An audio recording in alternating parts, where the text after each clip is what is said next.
Hello दोस्तों, नमस्कार। आप सभी का स्वागत है डीआर के टीवी पर। मैं हूं आपका दोस्त डॉक्टर कन्हैया, बीकानेर, राजस्थान से। दोस्तों, बहुत सारे लोगों को इस प्रकार का डर सताता रहता है कि सर, अगर हमारे सबकॉन्शियस माइंड के अंदर कोई बात चली गई और अगर वैसा हकीकत में हो गया तो बहुत खराब होगा, बहुत बुरा होगा। इसी बात का डर लगता रहता है।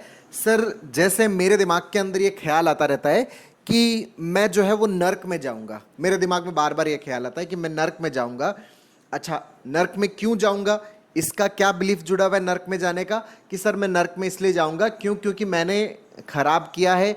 मैंने जो हमारे जो रिचुअल्स होते हैं उन रिचुअल्स के अनुसार मैंने फॉलो नहीं किया। मैं रात को खाना खाता हूँ, जबकि जैसे मैं जैन कम्युनिटी से बिलोंग करता हूँ और मैंने रात को खाना खा लिया।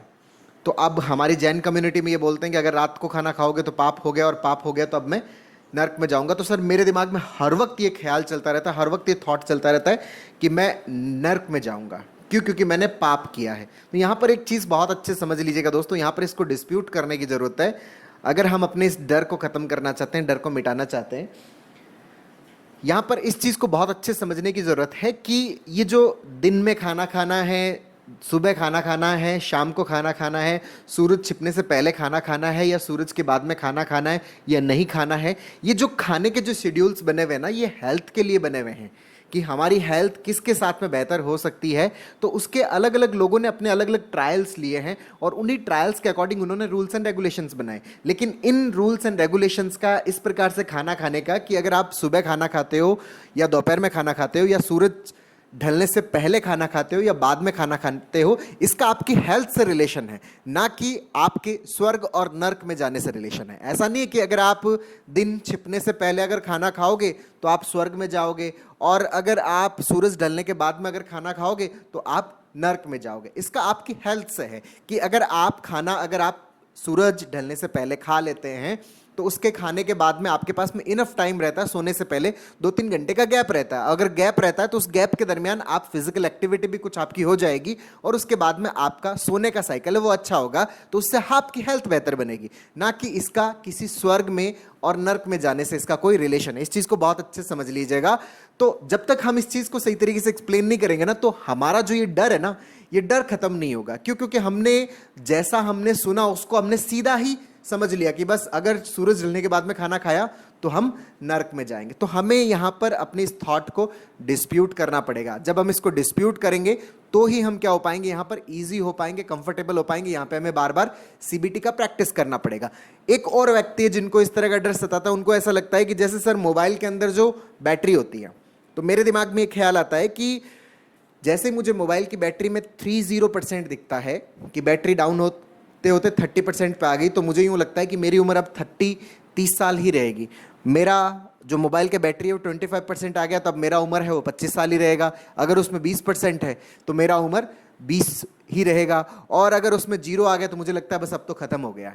तो इसके कारण मुझे बहुत ज़्यादा डर लगता है, और ये जो थॉट मेरे दिमाग में बार बार आ रहा है तो उसके कारण मुझे और ज़्यादा ऐसा डर लग रहा है कि ये जो थॉट मेरे दिमाग में बार बार चल रहा है, ये जो चलता चलता जो थॉट है, अगर ये थॉट मेरे सबकॉन्शियस माइंड में चला गया, और लोग तो कहते हैं कि सबकॉन्शियस माइंड में अगर कोई चीज़ चली जाती है तो वो सच में हो जाती है। तो सर, अगर सच में ऐसा हो गया कि उसमें 0 आ गया और मेरी उम्र खत्म हो गई और मैं डेथ हो गया, तो मुझे बहुत ज़्यादा डर लगता है, मुझे बहुत ज़्यादा घबराहट होती है। यहाँ पर दोस्तों थोड़ा सा समझिए, थोड़ा सा अपना लॉजिकल माइंड है उसको थोड़ा सा यूज़ करिए, उसकी प्रैक्टिस करिए, उसका अभ्यास करिए। डेथ का जो रिलेशन है वो हमारी बॉडी के जो फिजियोलॉजिकल जो स्टेट है, हमारी बॉडी की जो एनाटॉमिकल स्ट्रेंथ है, उससे रिलेशन है। आपकी बॉडी के अंदर जो ऑर्गन्स है, उन ऑर्गन्स की स्थिति कैसी है, कैसी नहीं है, उससे उसका संबंध है। अगर स्थिति अच्छी नहीं है, आपको कोई क्रॉनिक प्रॉब्लम चल रहा है कि आपका हार्ट बहुत ज़्यादा खराब स्थिति में चल रहा है, आपका लिवर बहुत ज़्यादा खराब स्थिति में चल रहा है, आपका किडनी बहुत ज़्यादा खराब स्थिति में चल रहा है, तो आपको कोई दिक्कत होने की संभावना है। लेकिन इसका मोबाइल की बैटरी के साथ में किसी भी प्रकार का कोई कनेक्शन नहीं है। इसको एक इलॉजिकल संबंध बोलते हैं, जिसको हम मैजिकल थिंकिंग बोलते हैं कि नहीं जादू से कोई चीज़ कनेक्ट हो जाएगी। भाई साहब, मैजिकल थिंकिंग जैसा कुछ भी होता नहीं है।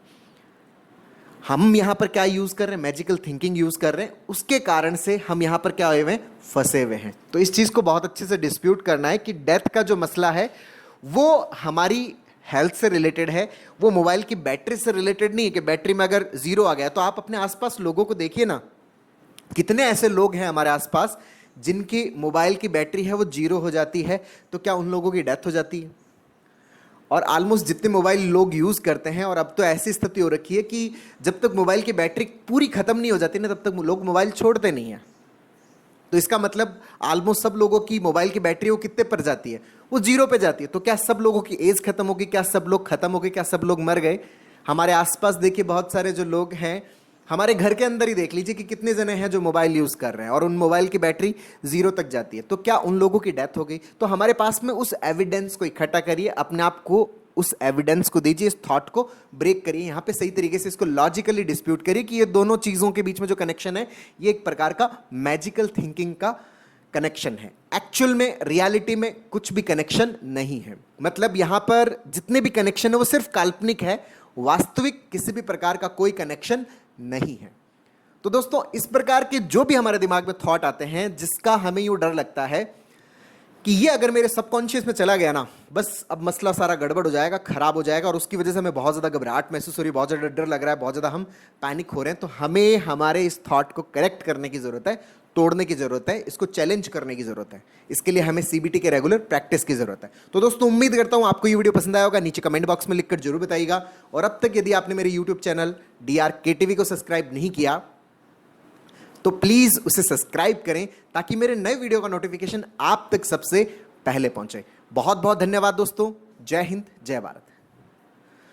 इसके अलावा दोस्तों, हम लोगों ने सीबीटी के ऊपर एक स्टेप बाय स्टेप लर्निंग का एक पूरा कोर्स लॉन्च किया हुआ है, जिसका लिंक नीचे डिस्क्रिप्शन में है, जिसको आप अपने अंदर लर्न करके अपनी जो मैजिकल थिंकिंग है उसको पूरी तरह से हटा सकते हो। अपने जो नेगेटिव पैटर्न्स जो है, जिसकी वजह से हमारे दिमाग में ऑटोमेटिक नेगेटिव थॉट्स आ रहे हैं, जिसके कारण हम अलग अलग प्रकार की साइकोलॉजिकल प्रॉब्लम से जूझ रहे हैं, इन सब को हम हटाने में बहुत अच्छे से हेल्प ले सकते हैं, जिसका लिंक नीचे डिस्क्रिप्शन में है। बहुत बहुत धन्यवाद दोस्तों। जय हिंद, जय भारत।